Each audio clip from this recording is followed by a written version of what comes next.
mineşşeytanirracim. Bismillahirrahmanirrahim. Elhamdülillahi Rabbil alemin. Ve sallallahu ala seyyidina Muhammedin ve alihi tahirin. Kâlellahul hakim fi kitabihil kerim. Ve aqimus salate ve atuz zekat ve rka'u ma'ar-raki'in. Salam, hörmətli tamaşaçılar, xoş gördük sizləri ibadətin şirinliyi verilişində. Allah Teala bütün ibadət və itaətlərinizi qəbul eləsin. Ötən verilişlərimizdə də qeyd elədiyimiz kimi, ibadətin müxtəlif növləri, müxtəlif qismləri var. O cümlədən namaz, oruc, həc, zikir, dua, Allah təsbih etmək və s. kimi. Bunların və Allahın əmr elədiyi vaciblərin ən vacibi, ən başlıcası, ən əsası namazdır. Mütəal Allah Quran-ı Kərimdə də buyurur ki, və əqimis sələtə li zikri. Namaz qılın nə üçün? Məni zikr eləmək üçün, məni yada salmaq üçün. Mən həmişə sizin yadınızda olum deyə namaz qılın. Əlbəttə bu namazın hikmətlərindən biridir ki, Allah Teala buyurur və ən əsas bir hikmətə də burada işarə edir. İnsanın, ya daha doğrusu insan üçün məzəmmət olunmuş sifətlərdən biri qəflətdir. Qəflət ruhu zülmətə bürüyür. Elə bil bir yerdə oturmuşsan, günəş də var, amma özünü pərdə ilə örtürsən, bir şey ilə örtürsən, artıq günün işığı, günün nuru sənə düşmür, sən günün nurunu dərk edə bilmirsən. Əgər insan qəflətə düçar olsa, bu cür ilahi nurdan məhrum olur. Hansı qəflətə? Allahdan qafil olmağa düçar olduqda ruh bu cür zülmətə bürünür. Əxlaq ustadları da deyirlər ki, həm zülmətdir nur üçün, həm də ruh üçün həm zülmətdir, həm də bir növ çirkinlikdir. Yəni, insan qəflət çirkinliyinə düçar olur. İnsanın ruhu qəflət çirkinliyinə düçar olur. Necə zahiri aləmdə bir növ çirkinliklər var, xəbisliklər var, nəcasətlər var. Sonra insanın əli, libası, bədəni həmən çirkinliklərə bulaşsa, tez gedib onu su ilə yuyur, yaxud bir şey ilə aradan aparır. İnsanın ruhu da qəflət vasitəsilə belə bir çirkinliklərə düçar olur və o çirkinliyi ruhdan təmizləmək üçün, ruhdan uzaqlaşdırmaq üçün namaz bir vasitədir. Çünki biz inşallah gələn bəhslərimizdə də zikir haqqında danışacağıq. Zikir üç növdür. Zikir yəni Allahı yad eləmək, Allahı xatırlamaq, Allahı yada salmaq mənasındadır və bu da üç növdür. Bir növ budur ki, insan dili ilə Allahı yad eləsin. Biri budur ki, insan qəlbi ilə Allahı yad eləsin. Biri budur ki, insan hərəkətləri ilə Allahı yad eləsin. Və mümkündür insan bunların birləşməsi vasitəsilə, yəni həm dili ilə, həm qəlbi ilə Allahı yad eləsin. Yaxud da ki, həm dili ilə, həm qəlbi ilə və həm də hərəkətləri ilə Allahı yad eləsin.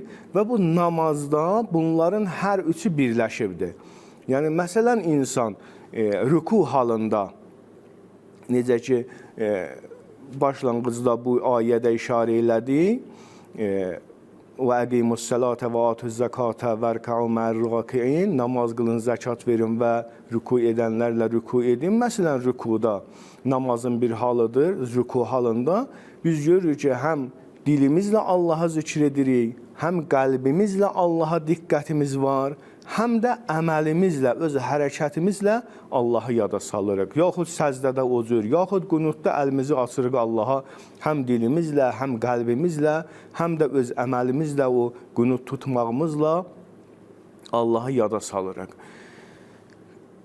Dediyimiz kimi bu çirkinlikdən, yəni o qəflət çirkinliyindən uzaq qalmaq üçün Allah Taala buyurur ki, namaz qıl, məni yada sal. Niyə? Çünki biz Allahdan gəlmişik və Allaha da qayıdacağıq. İnna lillah və inna ileyhi raciun. Bizim əsl vətənimiz Allahdır. Onun tərəfindən gəlmişik və qayıdacağımız yer də yenə ona tərəfdir. Lakin bu dünyaya ki gəlmişik, mümkündür bu dünyanın ləzzətləri, bu dünyanın cürbəcür məşğulluğu bizi özünə cəzb eləsin və biz Allahdan qafil qalaq. Fərz edək ki, bir nəfərin mükəmməl bir vətəni var. Hər cəhətdən mükəmməldir. Elm cəhətindən, ab-hava şəraiti cəhətindən, zinət cəhətindən, sərvət cəhətindən mükəmməldir. Bir şəxs belə bir vətəndən çıxıb ayrı bir ölkəyə gedir. Müəyyən məqsəd üçün, məsələn, gəzib dolanmaq üçün, dünyanı görmək üçün. Bu gedib həmən ayrı bir ölkədə mümkündür həmən ölkənin əyləncələrinə, onun müxtəlif, belə deyək, hətta mümkündür elmin özünə, yaxud o səfər şəraitinə, ümumiyyətlə müxtəlif işlərinə mümkündür elə bir məşğul olsun ki, artıq onun öz vətəni, o mükəmməl vətəni yadından çıxsın. O mükəmməl vətəni insanın yadından çıxmamaq üçün insan gərək öz vətəni haqqında nələrisə gündəlik düşünsün. Ya bir şəklinə baxsın, hətta qədimdə, indiki zaman kimi deyildi ki, daimi öz vətəni ilə əlaqəyə saxlaya bilsin. Bəzən görərdim, məsələn, uzaq səfərə gedənlər, neçə illik səfərə gedənlər özləri ilə hətta vətənin torpağından da götürürdülər. Niyə? Yəni, o vətən mənim yadımdan çıxmasın. Gedib orada mən qəflətə düçar olmayım öz vətənimdən. Bilim ki, mən yenə öz vətənimə qayıtmalıyam. Mənim bir vətənim vardır. İnsan da Allah tərəfindən gəlib bu dünyaya, indi müəyyən məqsədlər üçün Allah Taala bu dünyaya göndəribdir. Mümkündür bu dünyanın ləzzətləri, bu dünyanın müxtəlif cür işləri, övlad olsun, pul qazanmaq olsun və s. kimi işləri insanı özünə elə məşğul eləsin ki, Allah Taalanı unutsun. Hətta Allah Taala razı deyil insan bir saniyədə onu unudasan. Ona görə biz görürük ki, günün müxtəlif zamanları üçün dualarımız var, günün müxtəlif zamanları üçün zikirlərimiz var və vacib namazlarda, gündəlik 5 vaxtı vacib namazlarda öz yerində, yəni vacibdir ki, burada mütləq Allahı sən xatırlayasan. Niyə? Çünki yatırsan, bir növ qəflətə düçar olursan, bir növ o Allahdan qafil olursan və o ruh zülmətə bürünür, qaranlıqda qalır. Yaxud görürsən, gündüz indi hər kəs bir işlə məşğul olmalıdır. Biri idarə işi ilə, biri ticarət işi ilə, biri əkinçilik ilə və s. Bu işlər mütləq təbii olaraq insanı özünə məşğul edir və mümkündür insan bir neçə zaman həddində Allahdan qafil olsun. Görürsən, günorta namazı var, sonra əsr namazı var. Hətta yatanda da biz Allahı yada salıb ondan sonra yatırıq.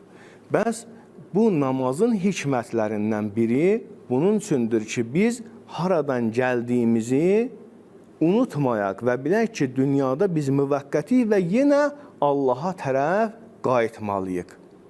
Və o ruh ki, qəflətə düşür, onu qəflətdən ayıldaq, onu qəflətdən paklayaq. Necə o əlimiz bulaşsa, çirkinliyə bulaşsa, onu tez yuyuruq, eləcə də ruh o qəflət çirkinliyinə bulaşsa, biz gərək onu dərhal o namaz vasitəsilə təmizləyək, Allahı yada salmaq vasitəsilə təmizləyək. Amma namaz təkcə İslam ümməti üçündür. Xeyr, Allah bu lütfü bütün ümmətlər üçün və Adəmin yerə indiyi vaxtdan bu namazı onun üçün vacib buyurmuşdur ki, Quran-ı Kərimdə və rəvayətlərimizdə buna çoxlu nümunələr vardır. İbrahim surəsinin 40-cı ayəsində mütəal Allah Həzrəti İbrahimin dili ilə buyurur ki, Rabbic'alni muqiməs-salat və min zurriyyəti Rabbena və təqəbbəl dua.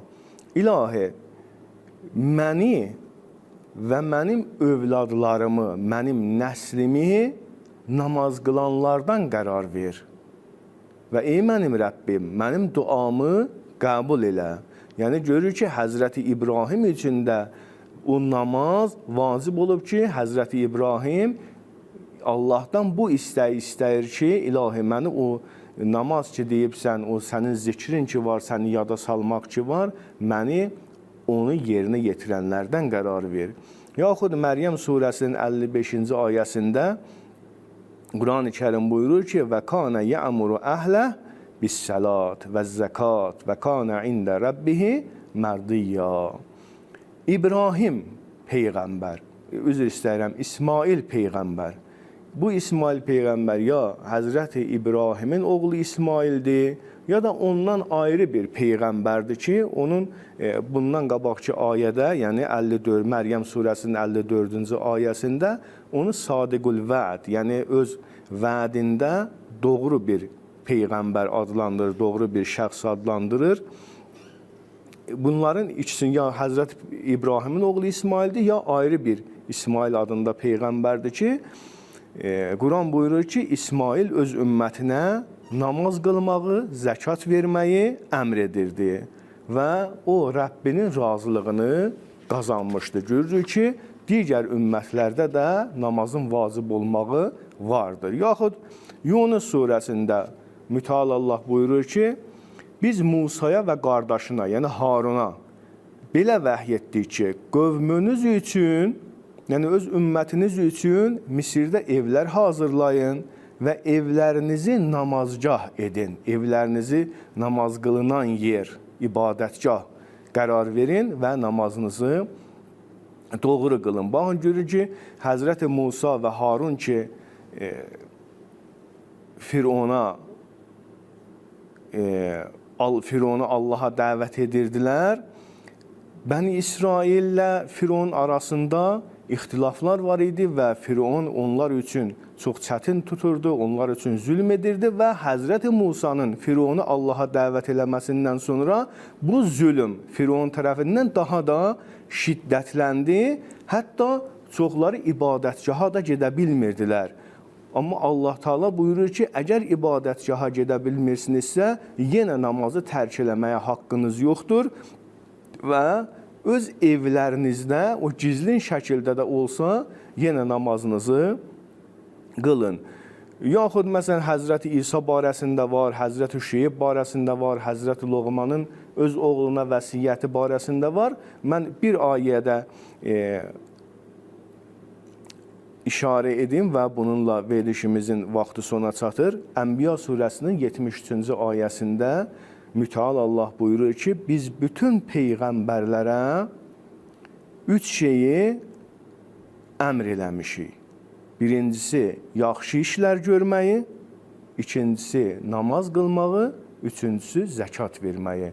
Deməli, bütün peyğəmbərlər və digər ayələrdən də məlum oldu ki, onların ümmətləri namaz qılmağa əmr olunublar.